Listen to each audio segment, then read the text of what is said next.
Welcome back to Operation Intel.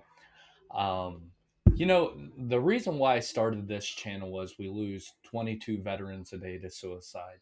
And I believe that through conversation and talking to each other and getting our stories out there helps a lot. If we can only help one veteran um, make his way and prevent that, it would be amazing. Today, I have somebody that is very special to me. He was my squad leader in Iraq, and we went through a lot of shit together. And I am very proud that he was my squad leader. I call him Sergeant Smith, Michael Smith. Welcome to the show. How we Thanks, doing? Tim. Don't get me teared up. Yeah, I'm the same way. Before we get going here, I just introduced him to my kids for the first time, and I didn't think it would be as emotional as what it was. But when you share a deep bond with somebody and you go through something as we did, it was a special moment introducing my kids to somebody that they had heard a lot about. So um, that meant the world to me. So Your kids are beautiful, man. I appreciate that. Anyways, before we get emotional on that point of it, but you know, I want the viewers to know a little bit more about you. I want to tell your story. Um, so start me off with I'm gonna refer to you as Sergeant Smith because that's what I know you as. You've called me What was worse. what and I probably have.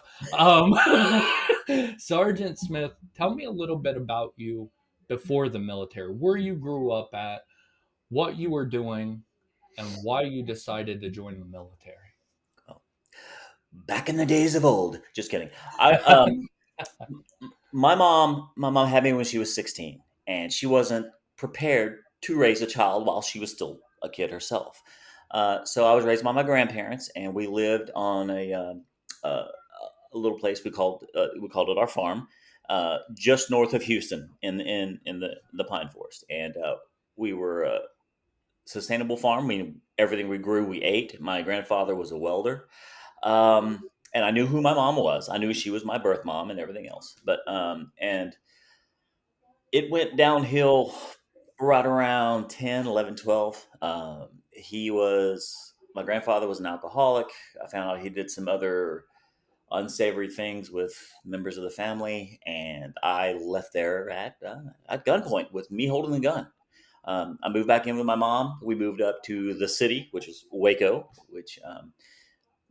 and I grew up kind of lost. I wanted to be a part of something great, uh, not a gang, but, and I went through high school. When I graduated high school, I'm like, all right, I want to do something with myself. And the military was a way for me to be a part of something and to be great. And let's be honest, to have a steady paycheck. And as I told my soldiers, I told you, and there's nothing wrong with that.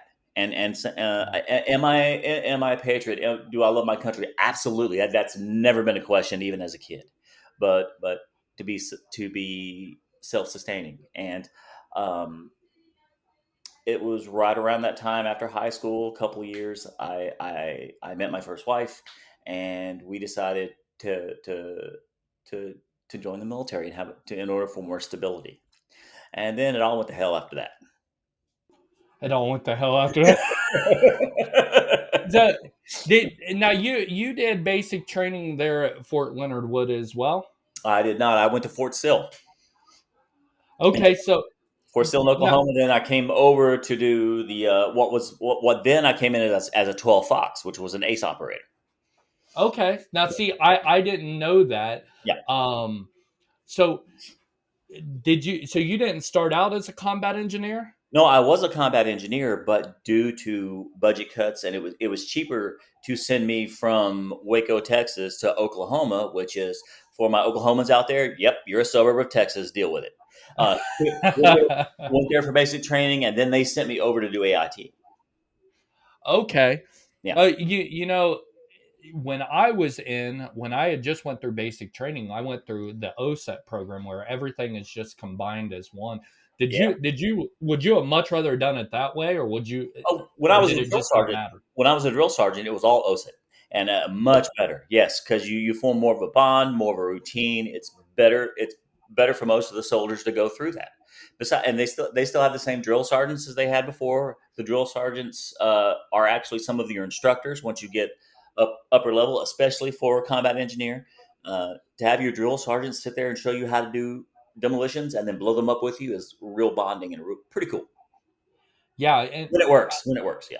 you know what? When I heard that you were a drill sergeant, I laughed at first, okay, because the only thing I can picture is you low crawling up to a blast crater. Okay, that is something that there are moments that you will never forget in your entire life, and you low crawling up to a blast crater was it just it will never escape me. But on the other hand, when I think you were the one who told me that you were a drill sergeant. I thought to myself there could have been nobody better that could be there because you taught me so much. That was after the 3 minute laughing that you did on the phone. Yeah, I remember that. Yes, yeah, but you know what? I'm glad because I knew how much teaching, and we're going to get into that, um, Yeah. meant to you. You're very good at explaining yourself and why this is happening and stuff like that, and you're very good at yelling when you're mad too. So, the two mixed very well together, and I think that's awesome. But we'll get into that here in a minute. Um, so after basic training, Hmm. um, where did you go first? Because you were there for a while at Fort Riley before I was, I believe. I Were you in Germany? Yeah, I was. My first duty station was Fort Benning. I was there for a year, and then um, you know how the old song, "Got a letter in the mail, go to war, go to jail." I got a letter in the mail saying I'm going to Bosnia, and this was the mid '90s, so Bosnia was hitting hard. So I got that, and I had no idea what to do. I showed my boss. He goes, "Congratulations, go pack." And I loaded everything up. Sent the wife back to her family. She got enrolled in school there and everything else. And as I'm on the plane, headed to Germany and then doing a hop to Bosnia because it was all planned out, my orders changed. I landed at the airport, went up to the military counter, and they said, Specialist Smith, your orders have been changed. And I'm like, what the hell is a Bamberg? And it's Bamberg, Germany, right? And like, yep. I said, okay, so where's my next flight? He laughed. He goes, no, you're getting on that bus. So from Frankfurt, drove the bus all the way down. I got off, and I got down and started in processing. And it's the first time I had ever actually lived in barracks outside of basic training, and AIT, and got there, set up, and I was like, so when am I going? And they're like, no, no, you're stationed here now. You're here for 4 years. I went, oh, okay. 4 years turned into 9 years Oh because wow. love the area so much. And I did the following year eventually go to Bosnia. I went there for I think it was 18 months. Came back after I did another tour in Germany because again I'm a history nerd and hello, there was a house down the road that's older than the United States and it was somebody's old house and they're like, yeah, whatever. I'm like, that's amazing.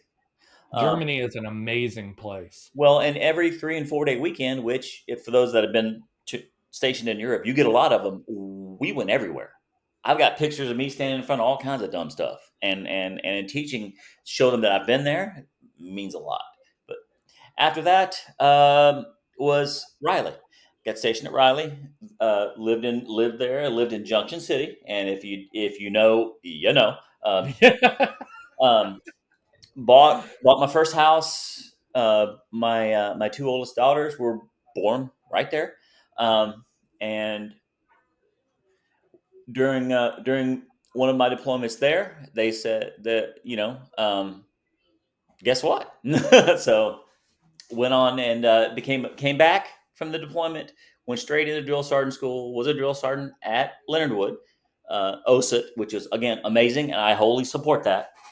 Um, After that, to Carson in Colorado Springs, Colorado, and I wound up retiring, deployed with them, and wound up retiring out of there. Um, and then while I was in Europe, I did like 2 months in a snow cave, wintered over in Norway for some training. They called it Arctic winter warfare, but it was Arctic survival because they dropped you off and they were not going to pick you up. You had to make your own way back. So, Oh uh, wow. never put on skis before, never want to again.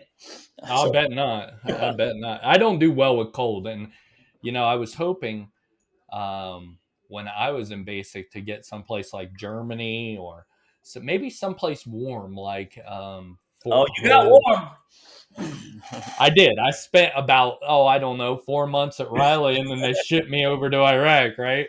Yep. Um, and you did you do one or two tours over there in Iraq? I did 4 tours, Did you? a total of 5 years. Yeah. Did you go after us too? Yeah. I think you when you were at Carson, you went. Yeah. Um, That yeah. was my last one. Yeah. Wow. I'm gonna ask you the same thing that I asked Crouch and Macaluso. When you first found out that you were going to Iraq, because I think Iraq at that point was a hotbed, and I remember when we were in Kuwait, you hearing that we were going to Bakuba, and we didn't know exactly where that was, but we knew it was hot. And I remember you like, hey, this is real. We got to get it together because this place is hot. But if I back up and I ask you, what was your initial reaction to when they first said you were going to Iraq for the first time? What was that emotion like? What did you feel like? Um, Um, uh, Two things, and for me, I've always tried to separate work from home, especially with the military. The work side of me said, "Here's where we prove we know what we're doing. Here's where me and my guys can. This is where all the training we complain about training. Now it's like holy shit, And as far as the personal side of me, I didn't want to leave my my my oldest daughter and be gone. Uh, One of the things about me, which you absolutely don't know, and most people don't, is I've always wanted to be a dad, even when And yes, my mom had me so early. Even when I was a teenager, I wanted to be a father, and I wanted to to do all of the things, and this was a very real possibility. I may not come back. Uh, Scared, excited, um, the whole range of emotions. Did once I ever think, hell no, I'm not going to do it? Not at all, because this is what I raised my hand for. And I've got people depending on me. And if we don't go over there and take care of the problem, over there is going to be in our front yard before we know it. And yeah, that's for all of my deployments, all of the training, all of the crazy dumbass shit the army made me do. That's been the ongoing thing to be able to do the. I'm not a warmonger. I'm not a badass by any means, and you definitely know that. Anyway, but yeah, but that's been the drive the whole time. yeah. I always thought to myself, being a single soldier, I was like, I had family. My grandma, my dad, my uncle. They had all just lost somebody, but you know, Now being a father, um, I don't know what that emotion would be like, um, especially when you're talking about, you know, going to a war zone with a family. That I don't know how I would have reacted to that. And hats off to you and much respect to anybody in the military that has to leave their family. And if you could only imagine, and I'm not talking to you right now, but I'm talking to everybody there at home. If you could imagine leaving your family for a year, 15 months, and not knowing the outcome of that, not knowing if you're going to see your loved ones again, that's and hard. and That especially that's during our time with the way media is, the lists of the ones that didn't make it back, the list of the ones who were medevaced out. Yeah, That's a daily reminder, and that's hard on families. You know. it is. And we went through some of that on our deployment, Mhm. um, and we've all sort of talking to the two guys that I talked to in the last 2 days. uh, Sergeant Wright, he was a big one, and Leonard. That was a defining moment for all of us, I believe. Just I think that's what made it real to me. That's what got me. Um, but then also getting hit the very first time made it real to me. What was that moment? Because we all have it where this is real. Because we all are raised here in the United States, right, where everything is peaceful and stuff like that. So being in a war zone is a culture shock. It is. And I don't care what anybody says. There is a defining moment where it was like, wow, we're really in it. You know what I mean? Do you have one of those moments where it was like this is real? Yeah, I would love to say it was with you and that look on your face when you got hit the first time, but Yeah, that wasn't it, brother. It was my first deployment to Iraq. I showed up late to the party. My wife, my ex wife, had Lexi. Uh, she was induced 2 days after my unit deployed, and I stayed back. I stayed back, and I happened to actually step on a nail. So I was 2 months. They were there 2 months before me, right? So I got to hold, see my brand new baby girl, and go. I gotta go, you know, and that's very hard. I got over there, and I something about me. If I'm late to something or whatever, I got to play catch up. Okay, yeah, I can't lay anybody down. So I got there and I'm trying to learn, trying to do everything else, trying to get it acclimated to going from Fort Riley, high humidity, 75 degrees, 80 degrees, to no humidity, 130 with gear on. I'm trying to do all that, and we're going out on missions. And it wasn't like when we went out. We were going out in Humvees that had sheets of steel slapped to the side of it. Uh, no tops. We're all in the back, lined up, weapons pointed out, and rolling like some kind of Mad Max bullshit. And that was daily. Um, so I'm there and I'm trying to catch up, trying to learn stuff, and I'm a team leader at this time. I'm not the squad leader. I'm a team leader. So my guys know more than me, and I'm trying to learn. And we're there, and we start getting shot at. So we pull over and we all dismount. And we all take up our positions, and screaming and yelling, and they're firing at us, and like this is real.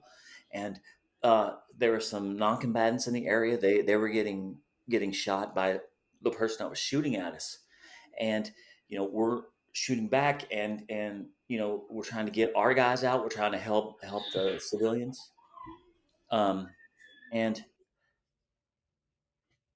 I see who's shooting at us, and it's a kid. He couldn't be more than 15 years old, and our guys were hit, and I had the shot, and I took it, and he stopped. With the adrenaline and everything pumping right then, that the only thing was to take care of my guys, make sure everybody's safe. And it took a full day. It was the next day because they had us do mandatory downtime. And I shot a kid. And yes, I know for the culture he was already an adult, and it doesn't matter what, but if someone's firing at you and your people, you have to protect yourself. And it was real, man. And I felt so terrible. For lack of a better term, my military mind said, you did what you had to do. And even right now, if I still, I would still do it. There was nothing else I could do. And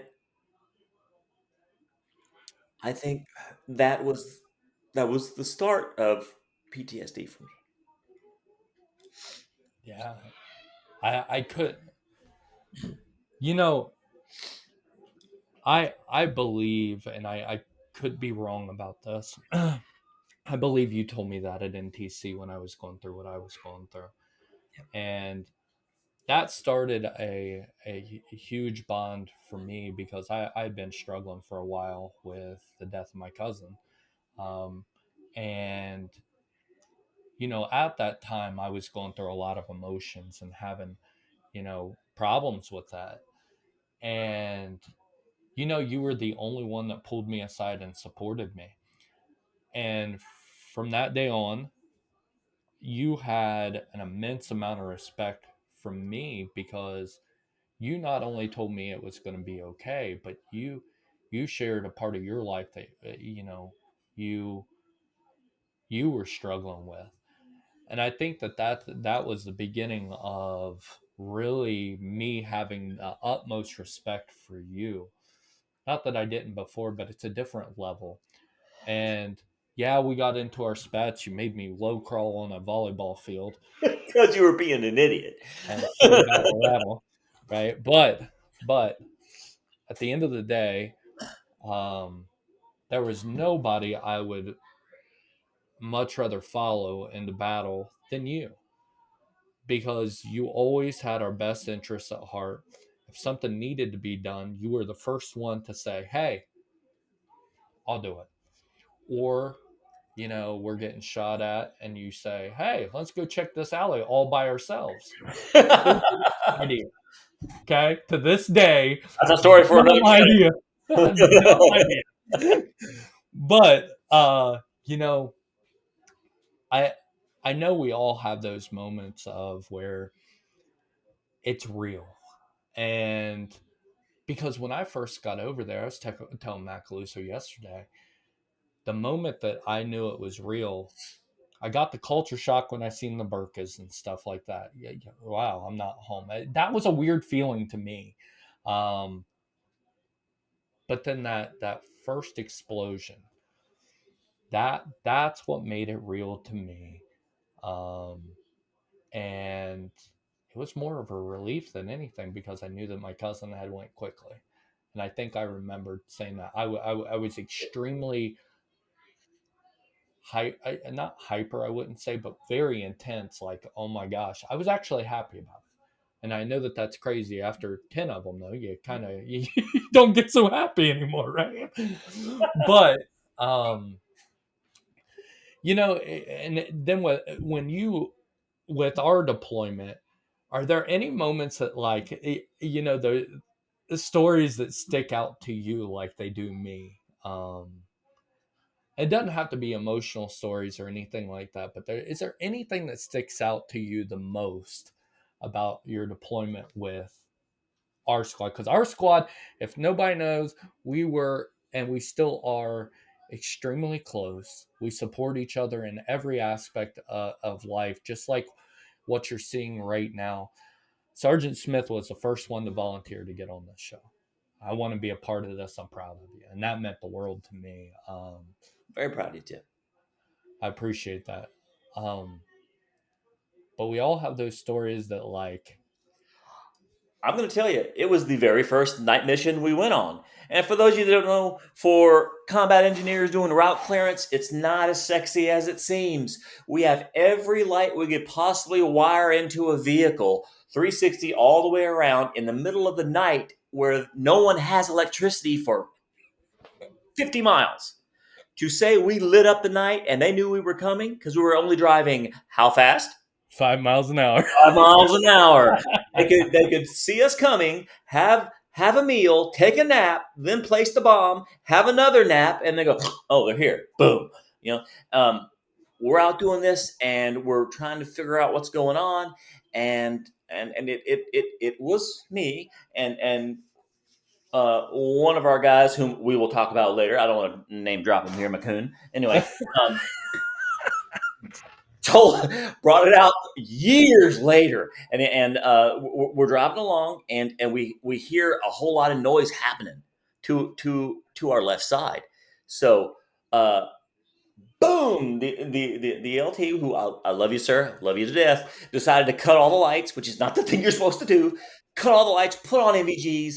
I gunner's hatch, and I look over, and all I see are these forms, like, and I think they're people, like 30, 40 people, low crawling to us, running to us, like something out of a bad Oh my horror movie. goodness. And I go, contact left, contact 3 o'clock, open fire, and we slayed waste to everything that was out there. That sheep farmer was pissed. We killed his whole flock because yours truly, combat veteran, freaked the fuck out right in the first minute. And I'm just Oh, glad we didn't hurt him or his family. But yeah, so we did all this. We looked around and kind of went, all the lights come back on. Didn't say a word to anybody about it. There was no after actions, nothing. Just kind of kept going, and then I'm like, okay, well, maybe nobody else saw that, but the LT do, and he thought it was funny, but he kind of kept it between his professional. And then our boy decided to drop that on me a couple years later, and just I lost it, and then all the memories just flooded back. So I remember that like it was yesterday. I had forgot about it. Okay, I had forgot about it, and that. Oh my gosh, that was one of the funniest. Well, one of the funniest moments in Iraq. We had and so much fun together. You know oh, when go ahead. when people ask me that they're like, "What was it like?" And maybe you share the same view as me. I said, "Do you remember when you were, growing up and you would ask your parents or your dad, your mom, your grandma, can I spend the night with my best friend?" And your parents would be like, "Yeah, that was the greatest night." You guys would sit up, play video games, and people were like, "Yeah, yeah, I remember that." And I said, "I got to have that for almost 15 months with my best friends. Yeah, and We laughed together, mhm. we cried together, we fought each other, but at the end of the day, no matter what it was, I knew that that person to my left, my right, my front, my back always had my back. Always. There's not, and to this day, everybody that I served with, in my squad, especially, even to this day, they had my back, and that is something that you don't find very often in life, but you find it in the military. And yeah, and a lot of people don't realize that even the people who serve with uh, my driver on a daily basis, I wanted to punch him in the face every single day. He and I did not get along at all, and love you, brother, but we're honest with each other, and Yeah. and it's one of those where back in garrison, whatever, da da da. There was a detail that need to be done, but just the day to day, he bitch back and forth. But as soon as we got outside that gate, it was game on, Yeah. right? And uh, one of those things where when you talk when I went to get out the low crawl of that hole, he was in the back. Helping me with the demo and everything, and I looked at him and I said, "If this doesn't work, tell my family I love them." He goes, "I got you, Tart. Go on." And low crawled out there, did my dumb stuff, and come back in. And the first thing he said, "Are you okay?" I'm Yeah. like, of course, the adrenaline, and you saw it. We all had it. And if you had to get Oh out yeah. at all, you wanted to piss yourself. But the adrenaline was there, and I'm like, yeah, man, thank you, good. And did the the bro hug and went on back to talking shit to each other about 10 minutes later. Yeah, and that's just how it goes. You know, and I think it, it's so much. I believe this, and I wholeheartedly believe that everybody should spend at least 3 years in the military. I think it teaches you so Not much. deployed. No, no, no, no. Yeah, not deployed. We're not want to ship all y'all somewhere else. No. Yeah, but they, it's the camaraderie, it's the brotherhood. Uh, I I needed that in my life, especially at that time. Now looking back 20 years later, those people made me into the man I am today. And You not don't get to only, blame me for that. well, you are a very big, a very big part of that. Um, but most people don't understand that. They they just don't get it. And Yeah. that's what this is for. I really want people to get it. Um, One of the moments that I just talked about just popped up in my head was, do you remember we were in Bakuba? We kept getting blown up at a certain point, and The our same. LT, yeah, our LT said, we need to blow up that house. Okay, with C4, rebar, C4. A trailer of C4. Yeah. And again, we love you, sir, but that West Point C4 C4 doesn't go through rebar. It But bends it quite well. Yeah. yeah, but it was a lot of fun. That was my first. I'm on the ground, getting shot at. Now we won't talk about why I was getting shot at. Yeah, but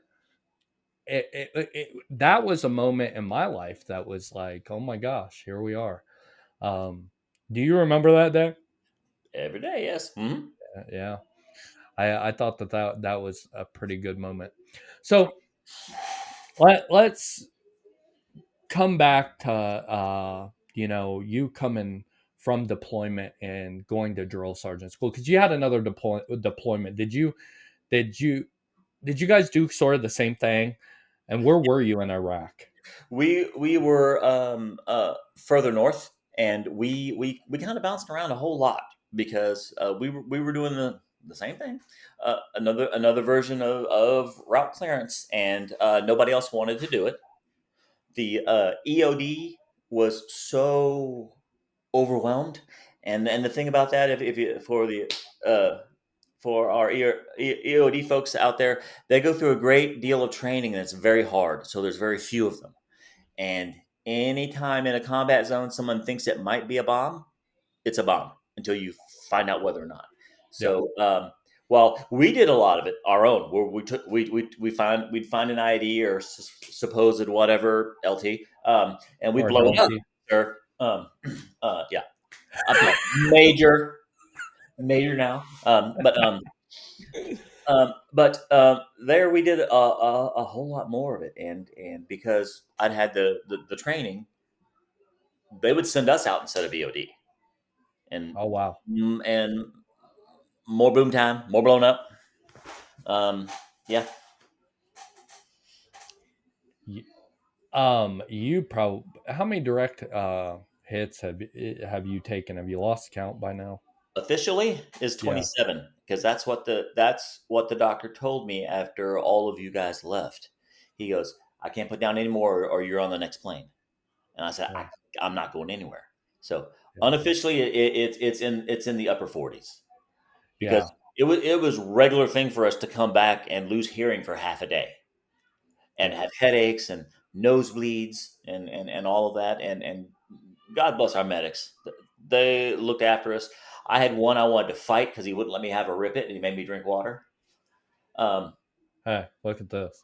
but no, no, I went. Yeah, buddy. Hey, the only place I've seen those, I don't judge you, sir, was like I think it was a Dollar General or something. I walked through and I instantly got the rip it shakes.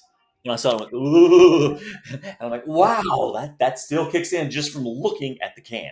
But So Ohio has drive-throughs where you just drive through and you give them the money. I don't know. A lot of places don't have drive-throughs. Here in Ohio, they're a regular thing. You just drive up, give them the money, and tell them what you want. I seen this today, and it was the same one that I drank when I was in Iraq. red The or the blue? the blue one. It's the sugar-free. Hmm. So me and Sergeant Buck used to. Oh my gosh, we we really drank a lot of those. So tonight when I was getting ready to come home to do this, I seen it sitting there and I was like, you know what, it's a perfect time to have a rip it. Maybe one day I'll get a sponsorship from And, it. and after tomorrow, when you finally decide to go to sleep, you'll be like, I'll never do that again. And then you Hey, it's not as bad as that. What was that called, that uh the Arabic one? It was it Tiger Blood. yeah, tiger's blood. Yeah, yeah. Oh, That tastes like straight battery acid. I think that's what kept you up 2 days. If you could ever lick a battery and not in the good way, that's what it tasted like. And it was like, "Oh, how is it? It's Yeah. awful, man. Give me another one. Yeah, Oh my gosh, man. caseload. We buy that by we'd have to hide it because the medics will come steal it from Oh my us. gosh, man. Um, so when you got back from deployment, yeah, you went and became a drill sergeant, which I've Oh already told you what is it? yeah, go ahead. Say that again. Yeah, so you became a drill sergeant after you got back from your deployment. Yeah. Is that how So that was? we were in the staging area getting ready to return. That way we don't have the muscle twitch and beat up people in Walmart. Um, as we're sitting there, my platoon sergeant came up to me and he's like, "Hey," he goes, "You have a choice, recruiter or drill sergeant." And I said, "How about fuck you?" And he says, Yeah. "You don't understand. The sergeant major says you're going to do one or the other." I said, "I am no used car salesman. Make me a drill sergeant." And he goes, "Are you kidding me? You?" And I looked at him, and he and I did not get along at all. Did not get, and we still don't. Yeah. And I said, "Well, you did it. I couldn't be that damn hard." So, but yeah. So I got back, and we were back a mandatory 3 months, and then I went to Fort Jackson for drill sergeant school, and went straight on the trail. And yeah, at Leonard Wood, right down the road from where I went to AIT, and I wound up teaching in the same damn building because they never rebuilt anything, and it was intense. We had a few of the cadre that were Purple Hearts. Almost everyone had been deployed, and then we had a couple that had never been deployed. So it was and it was a learning curve for all of us to get to learn how to work together.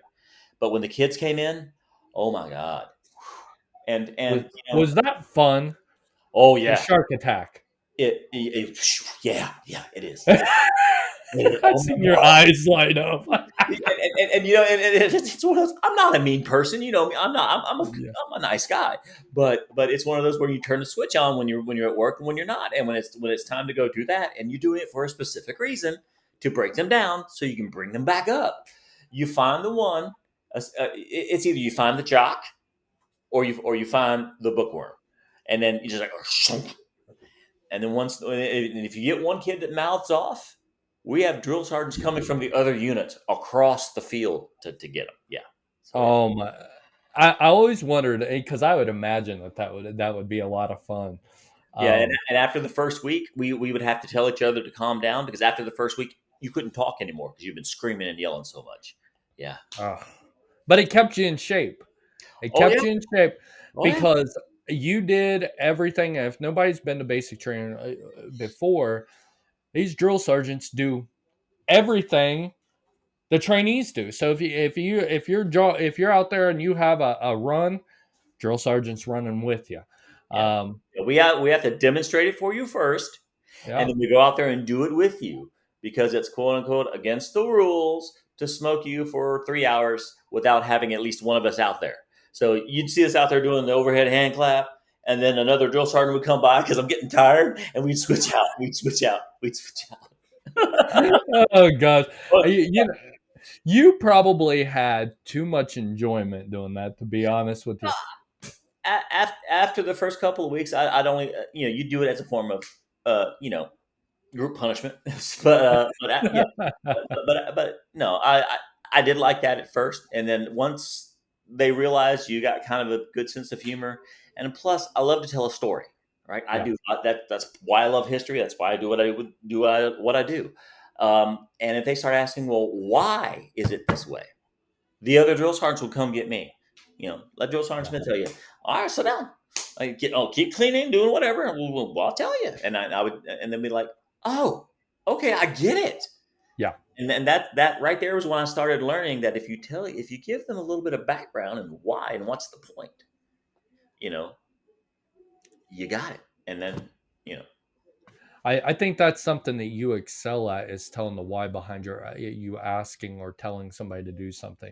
That was always, I always have needed to know the why behind it. And it could have been my downfall a couple times, but we figured it out. You figured it out that hey, this guy needs a why. It's not that he wants to be an asshole.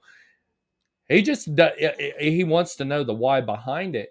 And once you started doing that, it just all clicked to me. So when you told me that you were teaching now, that to me, it was like that's perfect.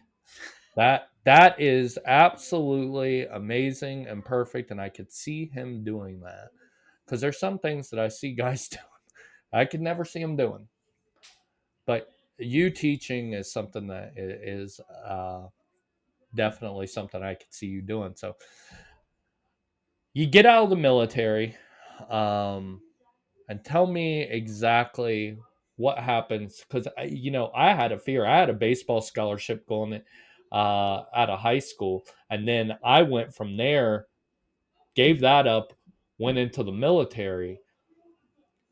And then once I got out of the military, I didn't know what the hell I wanted to do. And I think that's a lot of the problem with a lot of us out here is when we get out of the military, we don't know what we want to become. We don't know what we want to do, and I think everybody struggles with that. Did you know what you wanted to do when you got out? I didn't know what I wanted to do when I joined the military. Yeah, I figured, give me a paycheck till I figure it out. After my last IED, which we're out on patrol, and I'm on the ground, and I get hit with an IED, and I don't I wake up, or I come back to consciousness. We've been driving down the road for 30 minutes, and my driver that I really really don't like, I turned to him and I said, "How the hell did we get here?" He stopped the whole convoy, looked at me, and said, "Get in the back of the truck." And I'm like, okay, because that's how I trained you guys. That's how I trained you. yeah, Anybody can do anybody else's spot in case something yeah, happens. And if you see it, tell them to move. And I got in the back, and the medic started doing his thing. Um, After that, and after the other deployment, I decided I'm going to do my 20, and I'm going to move on. What do I like doing? And it's teaching. As a drill sergeant, nobody likes doing the exercises and crap, but sitting there and talking to them and telling them and teaching them something, and it goes back to, and I've done years and years of therapy, and my therapist brought it up, and they're like, so you teach? Do you think this might be so some other kid doesn't come out and like the one for your first deployment? And I said, Absolutely. I said, but I said, I have more to give. I have something I'm good at. I'm good at talking. Most of the time, full of shit, but I can sell it. Talking, telling a story, putting you in the place of what we're talking about, and everything else. And I want to teach some kids. I want to, and I want to. I don't want elementary school. I would traumatize them. They'd be in therapy for the rest of their lives. But give me the No, yes, you would. it's, it's give me the kids that come in with an attitude who want to talk back, and I'm one of the few that's going to talk back to you. And that's I'm like, okay.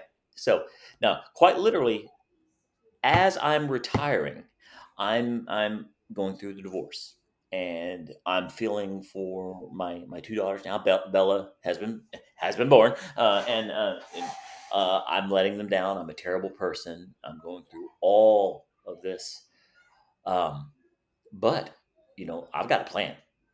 The day after I retired, I walked into the University of Colorado for my first class. I failed that entire semester. All four classes, all failed because I was not ready for it. But I went through it and I knew I was failing. I knew I was probably going to pass, and I sat there and did it because, and I took all the classes over again. You know, um, so I went there. I got my bachelor's in history, and then went up from there. I forgot what the question was. Uh, yeah, yeah. Okay, listen. I forgot what I asked you. We okay, so this is a normal thing. Two people with traumatic brain injury not knowing exactly where. But I think I had asked you, did you know that you wanted to become a teacher? Yeah, yeah, I knew I wanted to teach, and for one, I can teach pretty much anywhere, and even when I'm old and the joints are working even less now, I can still teach as long as I'm a fairly functional adult. But yeah, and I love it, whether it's high school kids or the college kids, I love it. What's your favorite part about it? Is it just that being able to feed somebody knowledge of it because you teach history, correct? Yeah, Yeah. Um, is it cool to be able to because you mentioned it earlier, show them, hey, I've been to this place. Do you ever get the chance to like share with them what you did and things like that? Not the other stuff, but like where you were, what you did for a living, things like that. Share with them what you went through. yeah, I do, and of course we don't do the horrible stuff, especially Yeah. to high school kids. But Yeah. Well, yeah. and I had to learn ways to guide the conversation around those. But yeah, and we sit there and I spent the better part of a decade being stationed in Germany, so I went to all the places because I'm a history nerd, right? And I can tell you how you know Florence smells. I've been to the top of the Eiffel Tower, and I can tell them different stories about everything else, but I can also tell them about being in the Middle East and about how uh, when when the sun goes down, when you're standing next to one of the mud walls, how it's still radiating heat, and how you can see the families will nestle up against them, and the animals will come up against them for most of the night because it's still warm, you know, and you can tell them little bitty things like that. It's not drastic. It's not funny. It's not sad, but it's something that's like, oh, okay, and then they start to understand how the place is, right?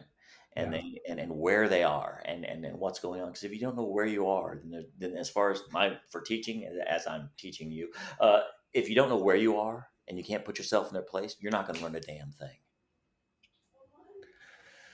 Yeah, and I again, I'm so happy for you that you have found something that you enjoy outside of the military because I think that so often we just don't know what we want to do after we get out, whether that be you have your lifers that want to be in there for 20 years and then it gets cut short.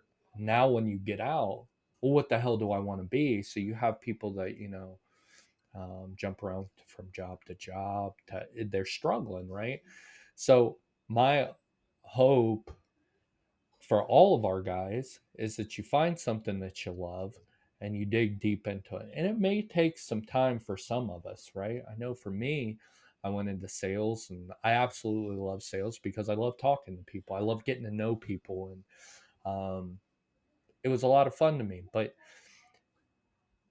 I am 40 years old and I just realized that this is something I love. I love sharing stories, I love hearing stories, and I also love helping people. And it may take you a while to find out what you want to do with your life. Not everybody goes to college the day after that they retire. He's high speed over here. Um, Well, I will tell you, I was now a single dad with two daughters, and I lived. For those of you that are not familiar with the Colorado Springs area, I lived in the bad part of town where the one of the first things I did, and even though we did a lot of weapons, I'm not a gun guy. I bought a gun. The only job I could find was doing security at the hospital, and because of my military background, they put me in the psych ward. So I was quite literally wrestling crackheads every day. Yeah, and trying to go payback. to college full time and trying to support my kids and all that other stuff. So yeah, whoo, I'm fast tracking. Hey, that's payback for making me low crawl on that volleyball court. but But but but yeah, I mean, and the teaching thing it's not easy. It wasn't easy, and now I'm very lucky to be able to be teaching college, which is great because now I have a whole nother group of folks to torment because I love a captive audience. Anyway, um, but yeah, if you don't know what you want to do, there's nothing wrong with that. Sit down, figure it out. But while you're waiting, get a job, take care of yourself, be healthy, uh, and do what you need to do until you figure it out. Some people never figure it out, and they're just like a jack of all trades, can do a little bit of everything. Um, don't you know, go ahead. I have I have two final questions for you here, and one of those is something that you're the first person that I've asked this to. Um, if you know that if you could give a piece of advice to a soldier that is struggling, that just got out of the military, um, whether it be from PTSD or whatnot, um, can you give me 1 second here?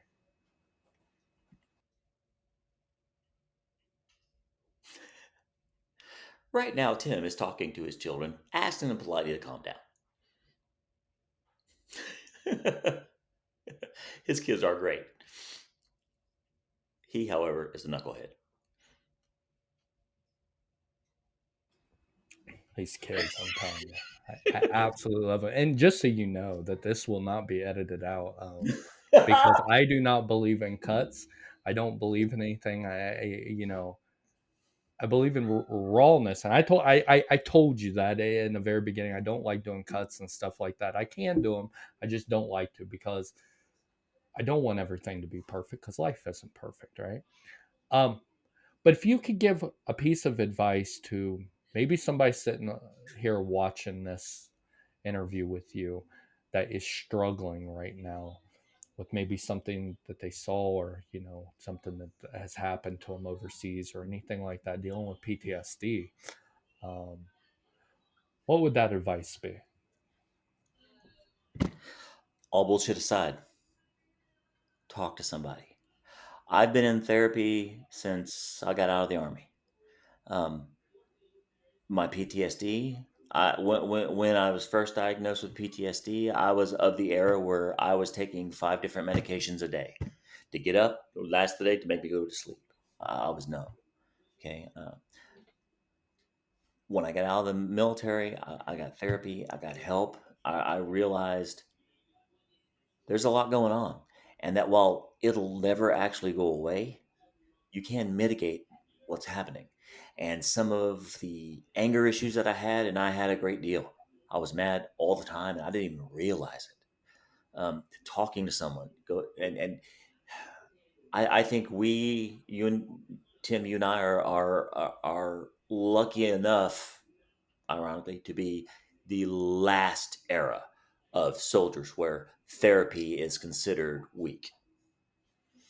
We're one of the last ones, and I am so glad that's gone away. Um, if you don't want to talk to someone related to the military, get an offsite provider, get a civilian provider. That's what I did. Um, it has been amazing. I'm still going. I'm still going, uh, and there. Don't give up. You are an example, but you got to figure out what kind of example you want to be. If you're not here, you're no good to anybody. So I love that. I think the reason why I asked you is because I've asked throughout the years, I've asked you for advice on yeah, things that I wouldn't ask advice from just about anybody. yeah, I told my therapist. Yeah, just kidding. You know, it's so funny because we can have serious moments like what we've had, but then also joke around about the serious moments, right? It That's what I mean by brotherhood, and if I keep mentioning it, but it's just something that you have to experience because if you come from a background where we all come from different backgrounds too, but if you come from a background where your family isn't the greatest or you don't have a lot of people in your life, I promise you that you will find people in the military that will have your back from the day you show up till the day you die, and even beyond that. I mean, we seen we lost uh, one of our guys, Greenwood, 2 years ago, and we all came in from all over the place. We have me, Sergeant Smith, Carton, from all over. We even have a YPD officer. Right, we're not going to talk about him right now, but how you doing, Zoro? Love you, man. Love you, man.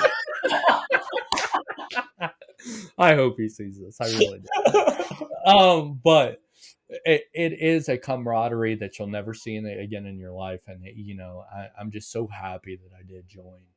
Um, and that's the reason why I asked you that question because I have a lot of respect for you. But the next question is, new private coming in. Hey, you've had a lot of them. What would a piece of advice from a combat veteran, former drill sergeant, what kind of advice would you give them for their military career? What's one thing that you would say to them? Figure out why you're here because you're putting your life in the hands of other people and vice versa. So if you're here to get over whatever, then you need to get out. But if you're here to be a part of something wonderful, and even if you don't know what you want to do, don't know how to figure it out, and you just want to try, then that's the best thing I can tell you. Try and you know learn about the people around you. I think that's something that we were great at. We What, trying?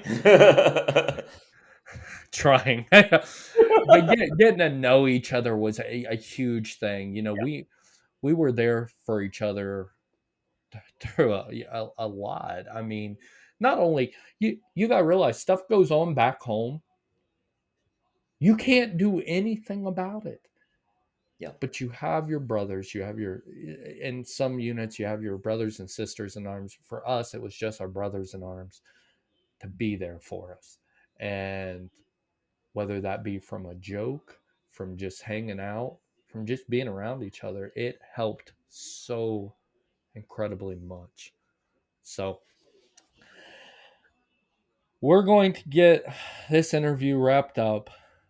Before I do that, I want to say thank you to you because, again, you've been such a pivotal role in my life, from the age of, and I hope I don't get emotional here, but from the age of 21 up until now. You have always no matter what it is, been there, and no matter what endeavors I've went through, you always give me your honest opinion, and you've always been somebody that I could rely on.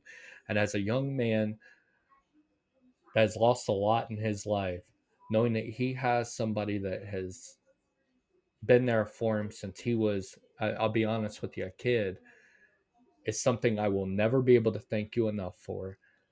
And I love you to death. So I just wanted to thank you for being on the show, but I also wanted to tell you thank you because I don't think that I've ever said that to you the way that I just said it. So thank you. I love you, Tim. I love you too.